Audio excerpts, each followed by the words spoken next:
You should cultivate live, in-person, flesh and blood leaders that can have a relationship with you and know your name, and you can watch them in the pattern of their life up close, not just what they can produce in terms of content. St. Paul set an example like a faithful father, and so should we.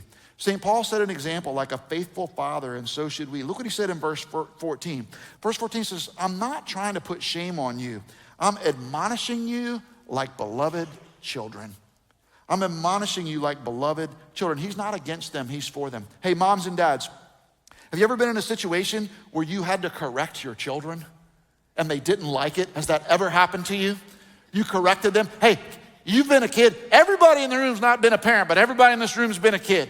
Has there ever been anybody who corrected you, a teacher, a coach, a mom or a dad, a grandparent, somebody who corrected you and you did not like it at the time, but later on you went, you know what, they were actually right about that. Has that ever happened to you before? You know why? Because you grew up and you got mature. You grew up and you said, you know, I didn't like that at the time, but now I recognize they were doing what was best for me. St. Paul's not against them, he's for them. He's a spiritual father, and like any good father, he loves the children in the church so much, he has to correct them when they need it, because not to correct them would be to fail to do his job. It wouldn't be showing love at all. Now, I grew up with some of you guys didn't grow up with a very good dad. I know that. Some of your dads, they weren't good dads. They weren't around. Some of your dads were too mean, too harsh. Some of your dads were abusive. And I'm sorry if that was your experience. I really am. I did not have that experience. By the grace of God, I had a good dad. And my dad goes to this church now. He'll be here at 11 o'clock. My dad loved me a lot, but my dad corrected me, man. When I needed correction, my dad put some retired Marine football coach correction on me. He disciplined me. But you know, every time my dad corrected me or disciplined me when it was over, he hugged me and he told me that he loved me. Now, even if I was still mad, I didn't mind that my dad was hugging me and telling me that he loved me. And that's what you should do too. When you have to correct somebody, you correct them, but then you pull them close and you tell them that you love them. Because I know this from my dad was really hard on me sometimes, but I never doubted that he loved me not 1 second of my life. There was not 1 second in the worst situation, in the worst correction, in the most intense discipline that I ever think he doesn't love me. I knew that he loved me, even though sometimes I was right. Look, and when then what happened is I grew up, and Kristen and I, we started having kids, and you know what you have to do when you have kids? You have to correct them. You're a delinquent parent if you don't correct your children. You have to correct them. It's your job to correct them. You don't always know how to correct them. You're not always sure of yourself when you're doing it, but you have to do it. You have to do it. It's your job. You don't do it because you hate them. You do it because you love them. And now I get the joy of watching my adult children try to correct their own kids. I secretly really, really, really love that. And to be honest with you, my grandkids hardly do anything wrong. I don't know why they're getting on their case so much anyway. Please back off. I'm just kidding. They're showing love when they correct their kids.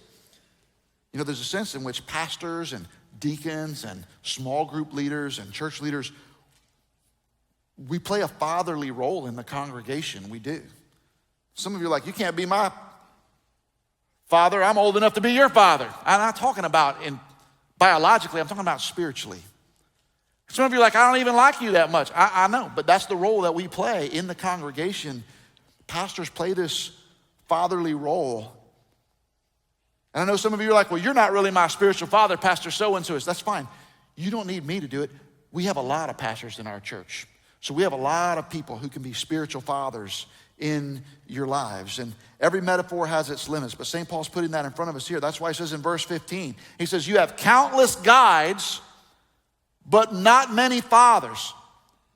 Now in our world, that'd be like saying you have 1,000 influencers and podcast hosts and authors and YouTubers, but who's walking with you week in, week out, right there beside you? Paul says, I'm that guy. I became your father through the gospel. I'm right here. I'm accountable to you, and I'm accountable for you.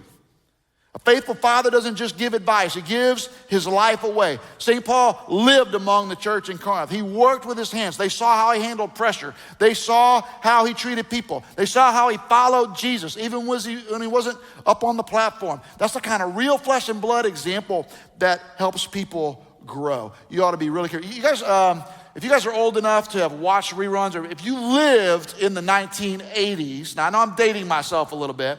If you lived in the 1980s, the number one most popular, most recognizable father in America was Bill Cosby. He was called America's dad. And if you were alive back then, you know everyone watched this show on Thursday nights, and all of us kind of identified with the dad and the mom and the kids. He was called America's dad. We knew what he was like on TV, but we didn't really know him, did we? Some of you guys, I'm going to give you a YouTube generation example. Some of you guys who know who Ruby Frank is, same type deal.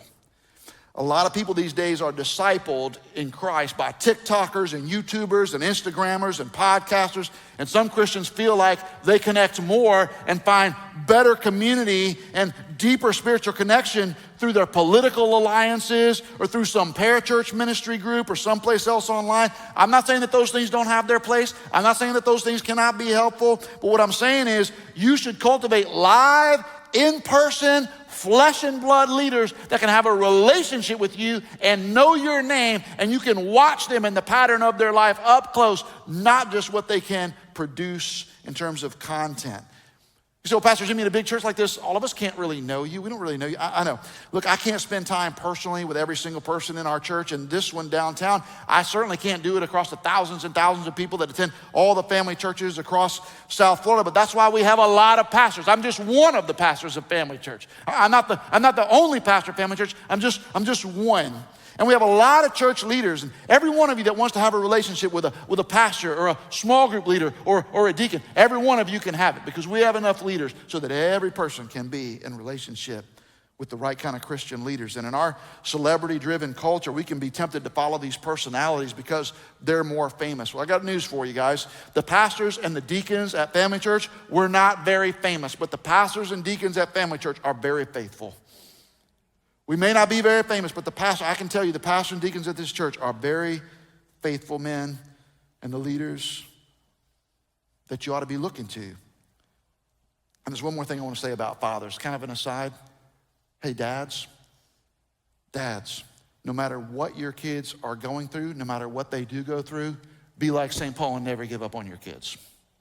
Dads, do not give up on your kids. And I don't know who needs to hear this morning, but some of you are at the edge of giving up because it's just too hard and it's too strong and the feelings are too raw and too much has been said and you've had your feelings hurt and you felt disrespected and you felt insulted. Do not give up on your kids, dads. You stay in the game with your children. You stay in the ring. You cannot walk out of the ring. You got to stay in the ring. You got to stay in the game. You got to keep praying. You got to keep loving. That's what St. Paul did with the church of Corinth. And that's what I'm going to do with you. And all of your pastors at this church are going to do that with you. And you make sure you're doing that with your kids too.